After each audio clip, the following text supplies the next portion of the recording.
For the iHealth COVID-19 Antigen Rapid Test.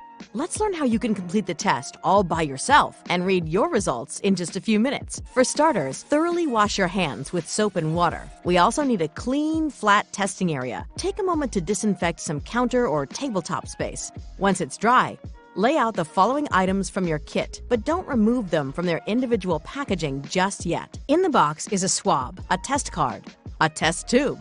Your test tube will likely have the testing solution already inside, but in some cases, you may have received the solution in a separate packet. If so, no problem. Remove the larger lid and then carefully tear off the top portion of your solution packet. Pour the entire contents of the packet into the tube.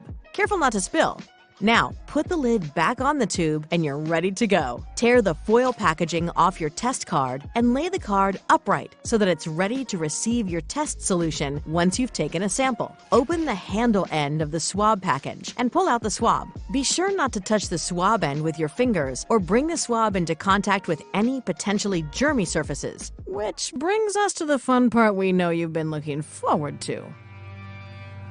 Yes, this thing's going inside of your nose. But, lucky for you, the iHealth Rapid Test Swab is specially designed for simple, comfortable testing. It barely has to be inserted into the nostril, about 1/2 to 3/4 of an inch.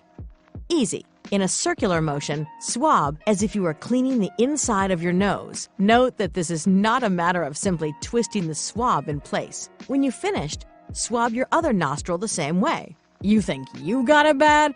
I'm the one who has to keep saying nostril. Insert the swab all the way into the solution. Twist it back and forth in the solution at least 15 times. And as you're removing the swab from the tube, squeeze the sides of the tube to wring every last drop of delightful solution and sample out of that swab. Then replace the large lid back onto the tube. You can now say goodbye to that swab. You grew so close in such a short amount of time. Now, let's test the sample. Remove the small dropper lid at the tip of your test tube and carefully squeeze 3 drops of solution into the receiving port on the test card. Set a timer for 15 minutes. You'll see your sample being slowly absorbed into the test strip, and over the next 15 minutes, your results will appear on the test strip as lines under the C and potentially the T.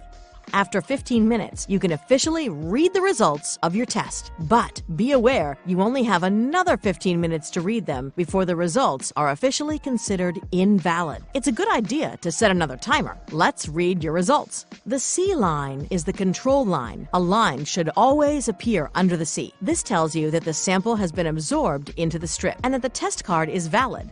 If no line appears under the C, then the test card is invalid. If possible, you will need to test 3 drops of your sample on another card.